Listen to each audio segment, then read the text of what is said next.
Hi, this is Asa, and welcome to my audio experience.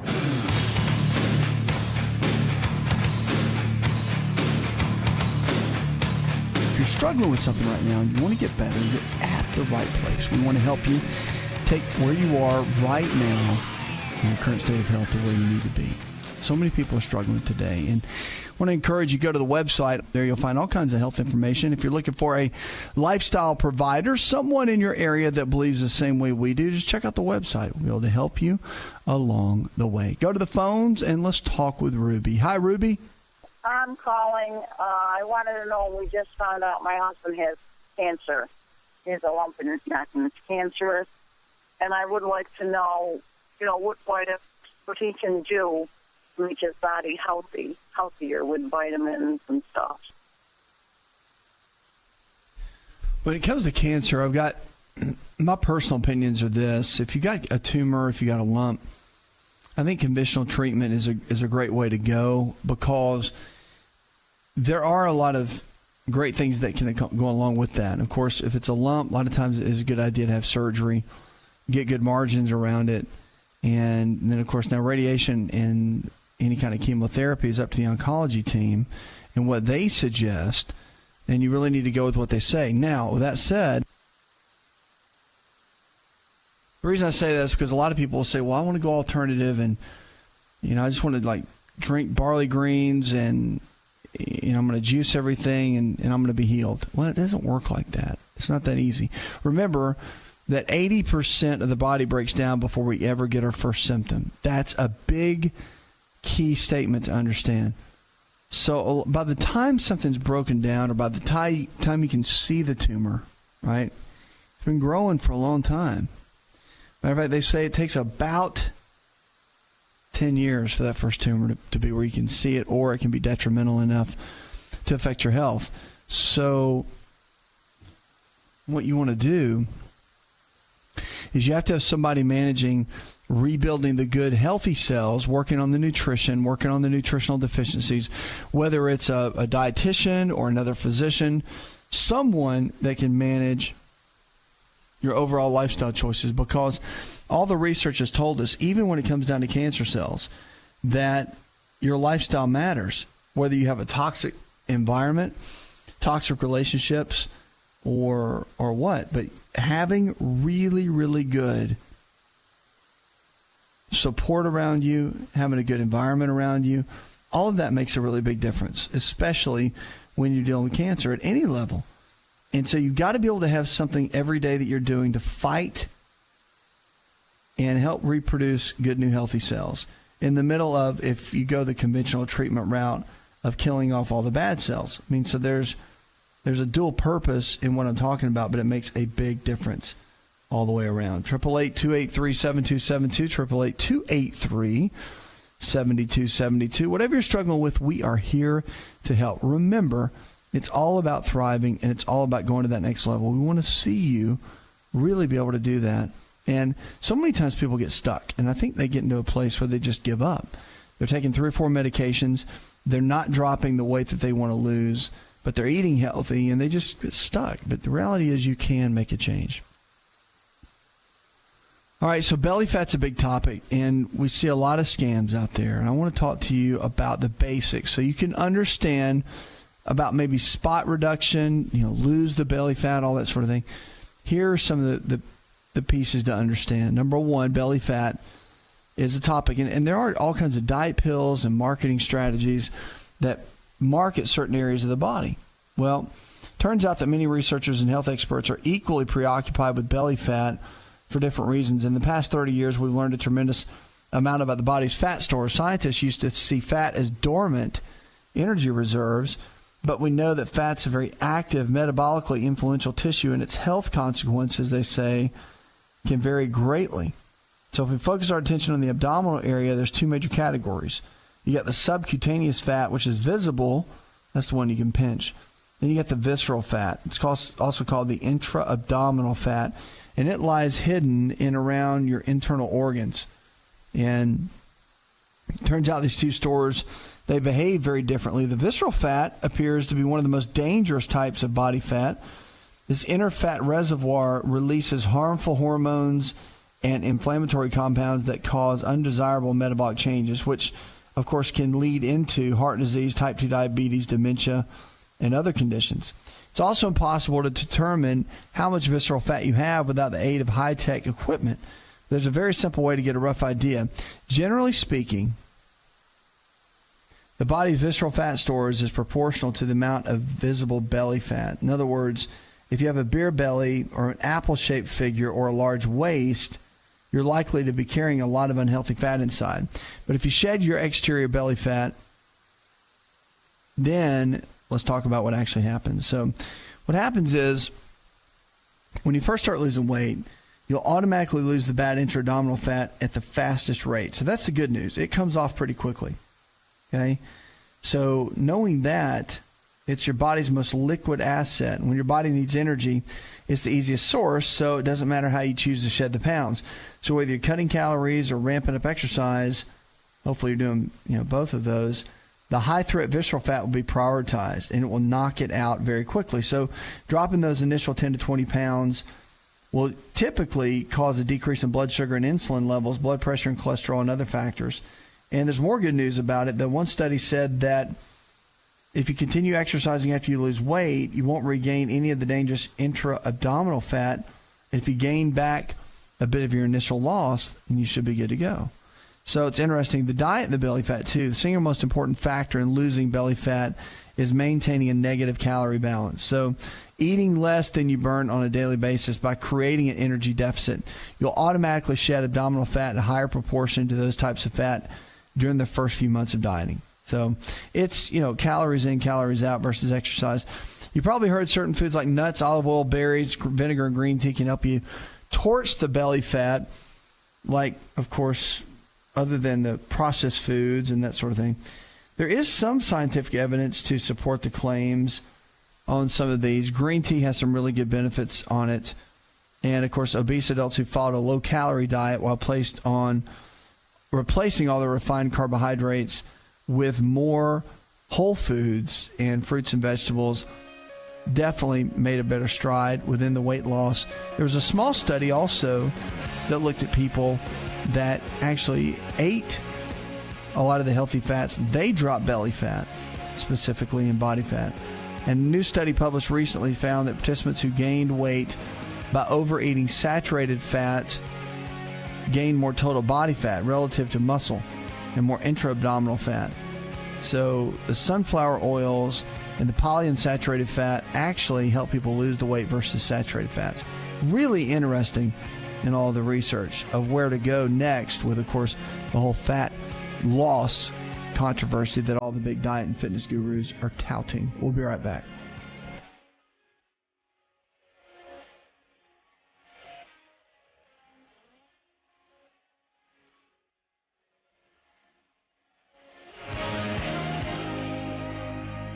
Hi, this is Dr. Asa to talk to you about the world's best protein for longevity called Best Amino. Protein is essential for every cell in your body to function at its absolute best. Best Amino is the highest absorbable protein, more than meat, eggs, and dairy, which may only absorb at 50, 60, or 70%.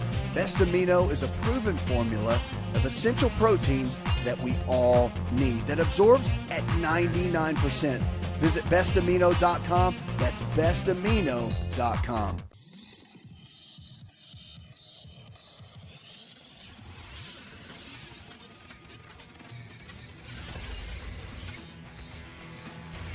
To find out more, connect with On Call Radio online at InShapeNetwork.com.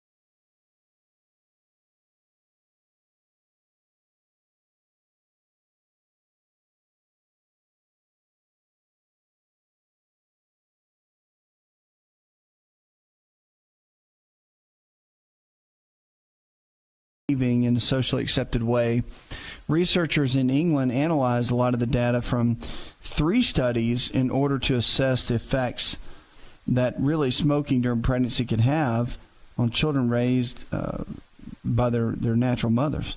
And the Journal of Psychiatry actually looked at this, and they found that a lot of the findings suggested an association between smoking during pregnancy and child conduct issues. And this was fully explained, or unlikely to be fully explained, they said. But the causal explanation typically is between smoking and what it actually does biochemically to the body. They said in the study that they're trying to locate through continual studies to find out what those key chemicals are. They don't even know what it is yet. They just know that there's a strong link. And one key, which is, I think, vital and really important, I mean, smoking with mothers, not only the birth defect challenges that can happen, but even ongoing. I mean, smoking as the child's an infant at home, the secondhand, third-hand smoke that they're around, even if you go outside and smoke, bring it back in, you're still wearing it. And it really becomes challenging for the kids. And there are a lot of long-term benefit or long-term, issues that arise of it. So parents, it really encourage you, if you have kids, to just hang it up. Hang it up because it's not worth it. Their life is extremely valuable, as you know, if you're a parent. And it's not worth it, especially if you've got a little baby you're carrying around all the time. You don't need to do smoking, because that gets in your clothes, proven third-hand smoke and what it does to the kids. And we've got so much of the behavioral side with children with ADHD and attention issues. There's a lot of that going on, and they're still finding to see if it actually is tied to those or not. But I'll find it interesting as time goes on and they put 2 and 2 together to figure that out. That will be interesting, to say the least. 888-283-7272. Check us out on the web. Go to the phones now. We're going to go to Todd. Hi, Todd. I had a question about career paths. I'm interested in sports, medical, nutritional training on a professional hockey level. I am interested in alternative medicine, herbal healing, alternative diets for high performance for a professional hockey team in my town, which is a Cincinnati Cyclones. And I'm wondering I am interested already and do a lot of weight training, strength training, flexibility training through yoga, weightlifting, Pilates, running, sprints, etc. And just looking for the best advice I could possibly get for someone looking for a career in this realm. It's a good question. I'll tell you that if you're really looking to be able to teach and be involved with an athletic team, work with nutritional plans and sports training and that sort of thing, 2 degrees or certifications are really important. One would be a registered dietitian as far as the nutritional side. They're becoming the dominant force in nutrition as far as the standard of credential. So that would be, of course, 4 years. You really you don't need to go get your MD, which is just years and years of training just to do that. You could just go get a registered dietitian, which takes about 4 years roughly, a little bit of an internship, and then you'll be good to go. Pass the exam and get your license. Now, the other is a certified strength conditioning specialist. It's the CSCS, and it's really the gold standard of any athletic training or sports training for the athlete, whether it's high school, college, or pro. And the CSCS is world recognized as that standard credential among strength coaches. So what it means is certified strength conditioning specialist. And really all the strength coaches, they have them nowadays. They used to not, but it's pretty much, you're going to find that everywhere you go. And that makes a big difference. It really does. The education to pass that exam is very, very strong. And the knowledge base of what it takes, you'll be right there with, if you're wanting to go into that field, you'll be right there with any of them that are with all the Major League Baseball teams, football, hockey, and you'll have the same credential. But then there's the years of experience that really no textbook can teach. It's just trial and error and knowing what works, knowing what doesn't, and then knowing your players. And, when I was the assistant strength coach at Florida State, knowing a lot of even what there's the science, but then there's the things that you just know work. And there's certain athletes that you know what works best for them and what gets them. You start to learn your players, and you start to learn what makes them tick and their body chemistry and what makes them really thrive and become that elite athlete that they are. So a lot of great tips in that. And I would encourage you to go down these two paths and do some research on it. But those are typically, out of all the different degrees and certifications and all, will probably get you to your goal the fastest. 888-283-7272. Check us out on the web. We're here for you no matter what you're struggling with. Know that if the body can get sick, you can also get well. It's all about lifestyle, and the choices that we make every single day can and will determine the kind of health we're going to have tomorrow. Coming up, we're going to jump in. We've got more questions about your health. And also, we've got some new research you don't want to miss. And our food of the day, one of my favorites, talking about how foods can transform our health. There's so many ways that it can do that. And what we're going to talk about here coming up, it's one of your favorites, I can guarantee you, but you've always thought, I can't eat that because I don't think it's good for me. It's actually a powerful superfood that I'm a big fan that you can actually eat every single day and get great benefits from it. All of that and more of your calls, which I see you waiting there when we come back.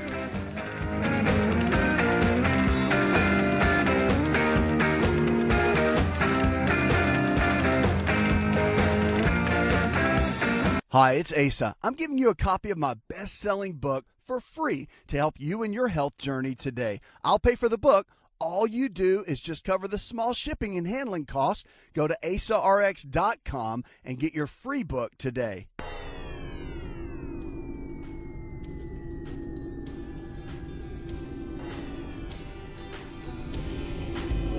To find out more, visit the show online, InShapeNetwork.com.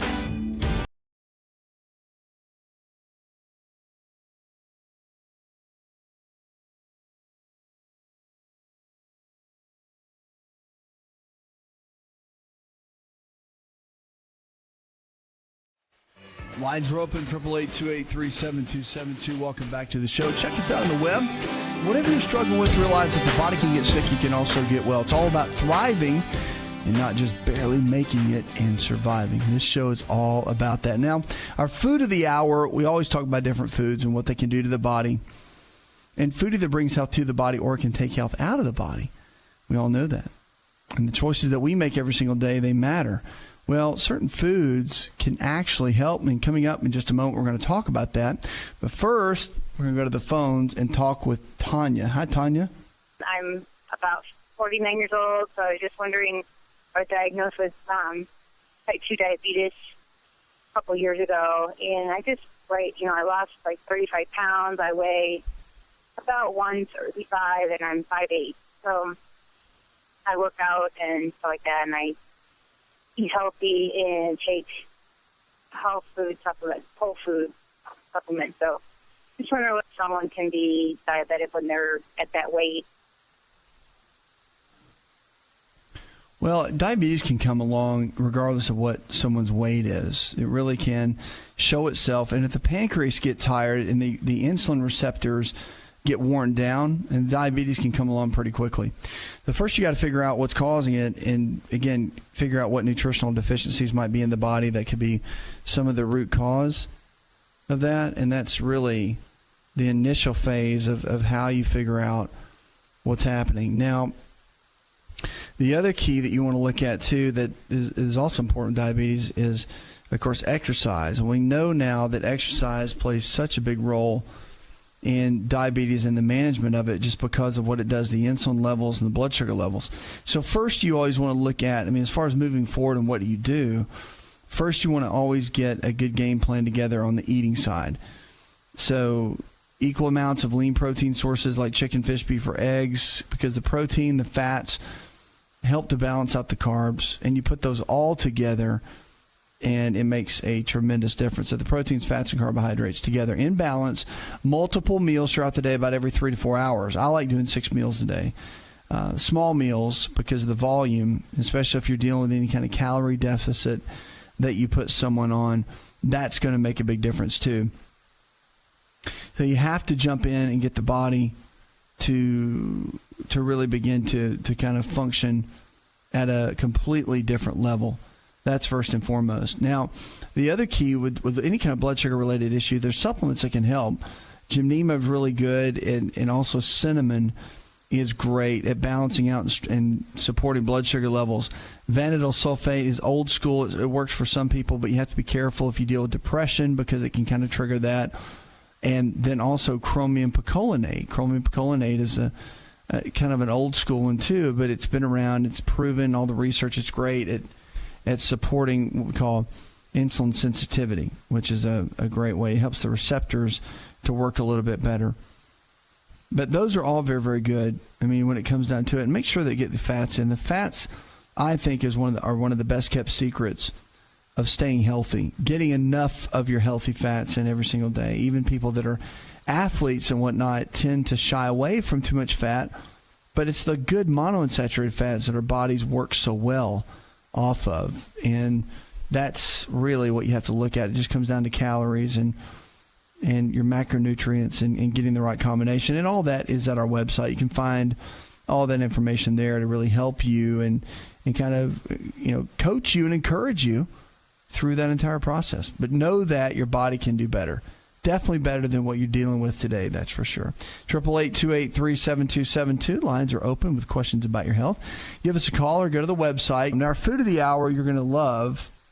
I mean, you're really going to love it. Did I say you're going to love it? You're going to love it. Dark chocolate.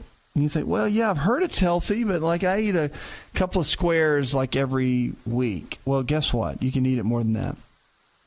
A lot of the benefits of dark chocolate come. European Journal of Nutrition found that eating these antioxidant-rich chocolate, of course, about 70% cocoa or greater, has incredible benefits. Matter of fact, they can increase a lot of the moisture in the skin by about 25%. So you get fewer sunburns. British researchers gave two groups, women, dark chocolate or milk chocolate for 12 weeks. At the end of the study, those with dark chocolate had doubled their protection against UV rays. And basically, the one with milk chocolate had no benefit. Think about that. What the cocoa does, it boosts the blood circulation to the fine capillaries in the top layer of the skin and the vessels that are better equipped to draw oxygen and nutrients that protect the skin against dehydration and burns. Healthier teeth is another reason to be doing the dark chocolate. Usually, the sugar in the chocolate candies that rot your teeth, but cocoa actually protects them. Cocoa bean husk contain antibacterial compounds that inhibit the formation of plaque and biofilms where the cavity-causing bacteria can thrive. In fact, in a new study, recently they found that it can reduce plaque by almost 50%. Interesting.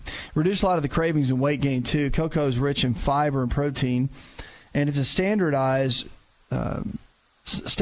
dark chocolate bar that contains 4 grams to 8 to 9 grams, respectively. Researchers from the Netherlands found that people who smelled 85% dark chocolate reported that their appetite levels dropped in half. So just smelling the dark chocolate actually reduced the cravings and overall weight gain. It's pretty amazing. Healthier heart, too. So chocolate's often kind of vilified because it contains cocoa butter, which is high in saturated fat. But it turns out that the other forms of fat, such as coconut oil, cocoa butter, could actually be good for you. About 1/3 of the fat in cocoa butter with stearic acid actually converts to a healthy monounsaturated fat called oleic acid, which lowers the levels of LDL cholesterol. So you need certain saturated fats. We've always known this for the omega-3 fatty acids to work better, and this is one of the reasons why. Matter of fact, they've always recommended taking a lot of the butter fat with fish oil because it increases the absorption of it. Matter of fact, cod liver oil works much better with taking some kind of butter oil. Helps to reduce blood pressure. Also helps with the reduction of a lot of the platelets that can stick together. So sharper focus is another one. The MRIs, of course, studies have shown that chocolate boosts blood circulation to the brain, which can improve the ability to focus. So taking a small amount of cocoa flavonoids for 5 days led to better blood flow to the brain in healthy adults who were performing typical cognitive tasks. Less anxiety, too. So people that deal with a lot of anxiety, so if you take Xanax and you're dealing with any kind of the benzodiazepines, know that the dark chocolate might help. The stress prompts the body to produce cortisol, which is pretty common in everybody, which an added downside of triggering the accumulation of abdominal or visceral fat that builds up around your organs, and then that contributes to depression along with heart disease and stroke. But a 2009 study found that people who ate 40 grams, that's about an ounce, of chocolate every day for 2 weeks, saw decreases in the levels of cortisol in their systems compared to its levels at the start of the study. Another study said that a year later, over the course of 30 days, people who ate cocoa daily had 10% lower levels of anxiety. It's pretty incredible when you think about it. Something that easy, and we're huge fans of dark chocolate. Matter of fact, we recommend it to all of our clients, and we recommend it to anybody. I mean, all my teachings, I teach this. All of our lifestyle providers are big promoters of dark chocolate just because of what it does to the body. Now, boosting your pre-exercise workout levels can be another big one, too. So the dark chocolate can help cut down on the post-workout soreness. Cocoa has these catechins with the two kinds of antioxidants that increase your muscles' absorption of nutrients that create energy, which can help you really get energized to work out and help you through the workout. In one study, the energizing antioxidants produced about 30% increase in fatigue resistance. So likewise, a lot of the anti-inflammatory compounds you'll find in cocoa help tremendously. The key to reaping all the benefits, though, is the 40 grams a day. I mean, that's the key. So it's about 1 ounce. So don't start hammering, and putting down half of a chocolate bar every day and think you're going to get these benefits. It's just 1 ounce and roughly the size of the end of the joint of your thumb. So it's about 1 to 2 squares a day. And really, it can be just enough at night after dinner to get that little bit of sweet tooth taken care of, but it can make a tremendous difference in your overall health if you stay consistent with it. And how hard is it to eat a couple of squares of chocolate a day? I mean, really? Pretty exciting. So, but that's what I love about foods, because so much we look at medicine and supplements to come in and save the day and be the silver bullet and come in and transform the way we feel. But reality is that so much lies in our foods, and as much as the wrong kinds of foods, and this happens often, as much as the wrong kind of food can put us in a deficit where we're really struggling, the right kind of foods can really make a difference, and they can really help us along the way, and they can really get us where we need to go as far as our health. But it's about making the right kind of decisions. And really, at the end of the day, that's what it's like that with anything, but it really is with our overall health. Go to our website, check it out. All kinds of information. And if you missed something on the show, typically you can find it there as we do a lot of our recaps. And then our new app is out, so check that out, where you can also listen to the show right there on your smartphone or your tablet anytime throughout the day. All kinds of great tips and tools that we can have to help you get the help that you need with your health. Coming up, more questions about your health. Also, I'm going to jump in. Got some calls. I see you there. And I've got some fitness tips to help you drop the weight you don't want to miss.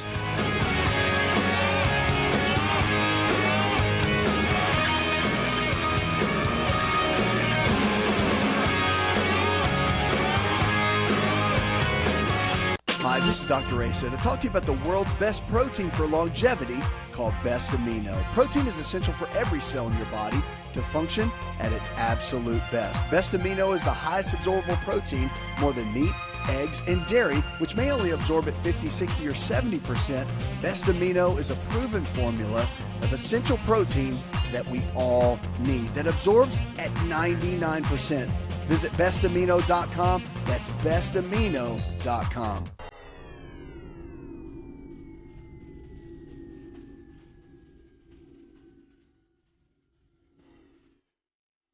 Connect with On Call Radio and watch On Call TV at InShapeNetwork.com.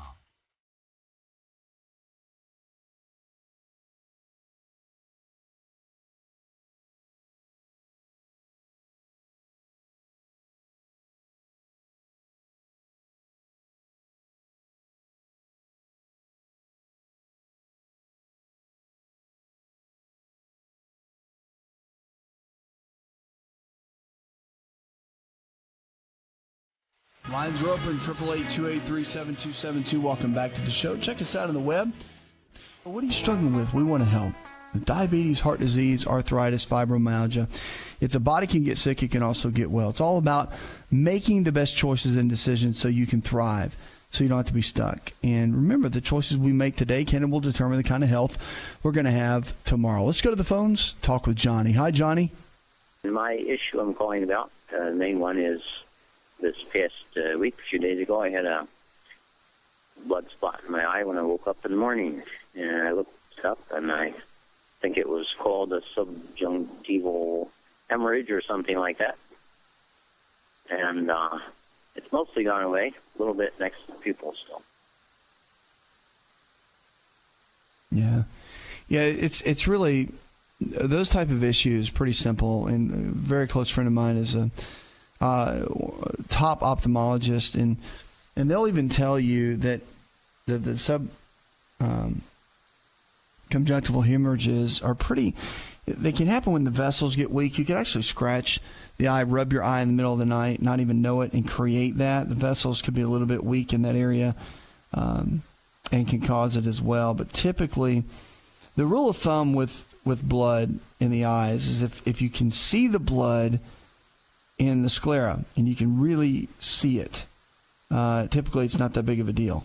If you can't see it and you can only see it and you see it internally in the eye upon exam, that's when it's a big deal. So just keep in mind, it usually takes about, they say, 14 days for the blood to clear, for the body to reabsorb and to break down the fibrin and all that within the blood. So it typically takes about 14 days to do that, and it'll clear out on its own.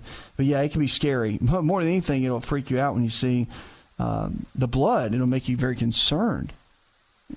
Would anybody. But the good news is that typically the more you can see like that, the less dangerous it is. Our skin, of course, is our largest organ, if you didn't know. And there's a lot of issues that can cause skin damage. And, of course, wrinkles, redness, and even skin cancer can result by getting too much sun exposure. But before you stop getting out in the sun too much, here's a couple of things we need to talk about. So, number one, the sun's the biggest cause of skin damage, we know for a fact. And, of course, Fermi Same, who is a dermatologist at Jefferson University Hospital in Philadelphia, said the ultraviolet rays of the sun break down the collagen and elastin, which help to keep your skin looking very plump and smooth. It affects the melanocytes, which can lead to your changes in your skin pigmentation. And the aging effects of the sun eventually show in your skin as wrinkles, or the age spots. Those are the brown spots, the little patches that show up, and possibly even skin cancer.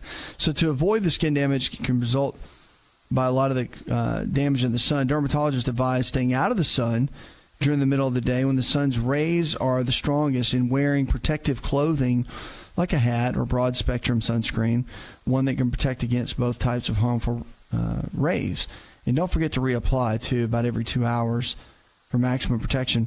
Now, free radicals are another big deal, something we talk a lot about, but a lot of people don't really know what they are. But the free radicals, of course, one of the ways the sun damages the skin through the production of harmful substances called free radicals. They can actually damage DNA, which is kind of our blueprint, and cause skin damage. But free radicals may even play a role in the development of skin cancer, they say. So some skin care products contain antioxidants like vitamin C and E that help to lessen the aging effects of the free radicals that they have on the skin. So eating plenty of fruits and vegetables, which contain the antioxidants, especially like the berries, the broccoli, the carrots, and spinach, is really good for creating healthy skin.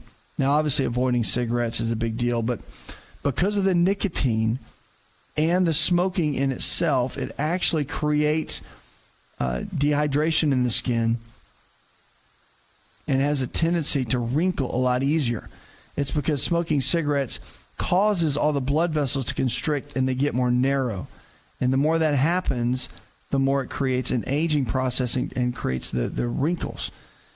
So if you're a big smoker, you're going to get more wrinkles. That's the bottom line. When you smoke, the skin gets less oxygen and less nutrients. It causes it to wrinkle, to sag. So the more you smoke, the more it's going to happen, period. So the bigger the number, the more skin damage you're going to have. Even the nicotine gum inhalers, lozenges, nasal spray, and patches can help you quit. So look into a viable option for you. Even acupuncture is great. for kicking the habit. Now, irritants, too, are really important. So a lot of the chemicals in cleaning products, laundry detergents, can cause a lot of the red, irritated skin and allergies that people deal with. So you want to be careful with that. The easiest way to protect your skin from irritants is just to avoid the contact. Smiles and the frowns, the simple fact you age, your skin loses elasticity and it doesn't snap back into place after you make a lot of the facial expressions. So as a result, your skin will show wrinkles even when you're not frowning or laughing. So no one would say to stop loving life, but again, that's where Botox comes in, right? So a lot of people jump onto the Botox wagon because it kind of freezes that area. So you might also consider using over-the-counter prescription wrinkle creams or other topical medications to smooth out the skin. Also, there's a host of procedures that are available to reduce the wrinkles, including the microdermabrasion and chemical peels, laser resurfacing, and, of course, the injectable fillers like collagen. They can really minimize it, and they can. I mean, again, if you need it, do it. But at the end of the day, take good care of your skin with your nutrition, staying out of the sun, drinking plenty of water, getting plenty of green tea, which is great, and doing everything you can to take care of the largest organ on the body. Make sure to check out our website.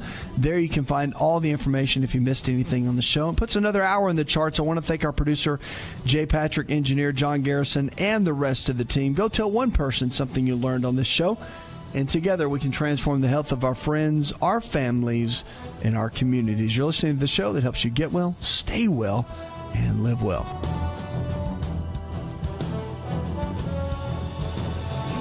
Listen to the AsaRx audio experience on Spotify and Pandora. For all the ways to watch and listen, check out our show page at asarx.com/experience. Hi, it's Asa. I'm giving you a copy of my best-selling book for free to help you in your health journey today. I'll pay for the book.